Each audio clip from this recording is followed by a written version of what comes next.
Hello viewers, welcome to one India Telugu. నేను లింగారెడ్డి. శుభాంశు శుక్ల అంతరిక్ష ప్రయాణం ముగిసింది. కానీ ఆ క్యాప్సూల్స్ పై ఉన్న నల్లటి కాలిపోయిన ఆనవాళ్లు దీనికి సంకేతం. ప్రమాదం నుంచి వారంతా ప్రాణాలతో బయటపడ్డారా? చివరి 20 నిమిషాలు ఏం జరిగింది ఈ వీడియోలో చూద్దాం. అంతరిక్ష యాత్రను దిగ్విజయంగా పూర్తి చేసుకొని భారత కీర్తి పతాకాన్ని సమున్నతంగా ఎగరేసిన మన ముద్దు బిడ్డ శుభాంశు శుక్ల పుడమికి తిరిగి వచ్చారు.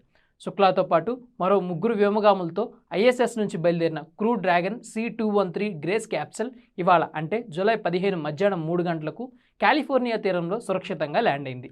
జూన్ 26, 2025న భారత వైమానిక దళ test pilot group captain Shubhanshu Shukla ఐఎస్ఎస్లో అడుగుపెట్టి చరిత్ర సృష్టించారు. 39 ఏళ్ల వయసున్న శుక్ల ఐఎస్ఎస్కు వెళ్లిన తొలి భారతీయుడిగా 634వ వ్యోమగామిగా ఘనత పొందారు. మరో ప్రత్యేకత ఏంటంటే 41 ఏళ్ల తర్వాత అంతరిక్షంలోకి వెళ్లిన మొదటి భారతీయుడు కూడా ఆయనే. రాకేష్ శర్మ తర్వాత అంతరిక్ష యాత్రలో పాల్గొన్న రెండో భారతీయుడిగా శుక్ల రికార్డుకెక్కారు. యాక్సియం 4 మిషన్లో భాగంగా ఫాల్కన్ 9 రాకెట్ జూన్ 25న అంతరిక్షంలోకి ప్రయోగించారు. ఈ మిషన్లో శుభాంశు శుక్లాతో పాటు పెగ్గీ విట్సన్, విస్కియోస్కి, టోబర్ కాపు పాల్గొన్నారు.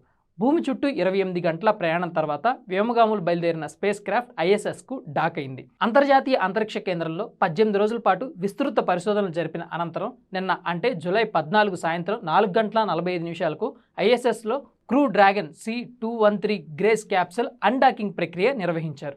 పలు ఆర్బిటాల ప్రక్రియ అనంతరం ఇవాళ మధ్యాహ్నం 3 గంటల 1 నిమిషాలకు కాలిఫోర్నియా తీరంలో crew dragon space craft land అయింది. వెంటనే శుక్లాతో పాటు పెగ్గీ విట్సన్, విస్కియోస్కి, టోబర్ కాపు వ్యోమగాములు 7 రోజులు క్వారంటైన్లోకి వెళ్ళిపోయారు. అయితే ఈ సాహస యాత్రలో గెలుపు ముద్రే క్యాప్సూల్ కాలిపోయిన గుర్తులు. డ్రాగన్ క్యాప్సూల్ భూమి వాతావరణంలోకి ప్రవేశించేటప్పుడు అది సెకన్కు 7.5 కిలోమీటర్ల వేగంతో దూసుకొస్తుంది. ఆ సమయంలో వాతావరణ ఘర్షణ వల్ల బయట భాగంలో 1600 డిగ్రీల సెల్సియస్ వరకు వేడెక్కుతుంది. ఇది ఉక్కుని కరిగించేస్తాయి. కానీ స్పేస్ ఎక్స్ ఉపయోగించిన హీట్ షీల్డ్ అద్భుతంగా పనిచేసింది. లోపల ఉన్న వ్యోమగాములకు ఏమీ కాకుండా సురక్షితంగా ఉండగలిగారు. పైకి కనిపించే ఈ బర్నింగ్ మార్క్స్ అనేవి వారు దాటిన అగ్ని పరీక్షకు గుర్తులు. ఈ నల్లటి మచ్చలు శరీరంపై గాయాలు కావు, ఇవి ఓ దేశ గర్వాన్ని తెలియజేస్తున్న ముద్రలు. శుభాంశు శుక్లా చేసిన అంతరిక్ష ప్రయాణానికి ఓ చిరు జ్ఞాపకాలు. Thank you for watching.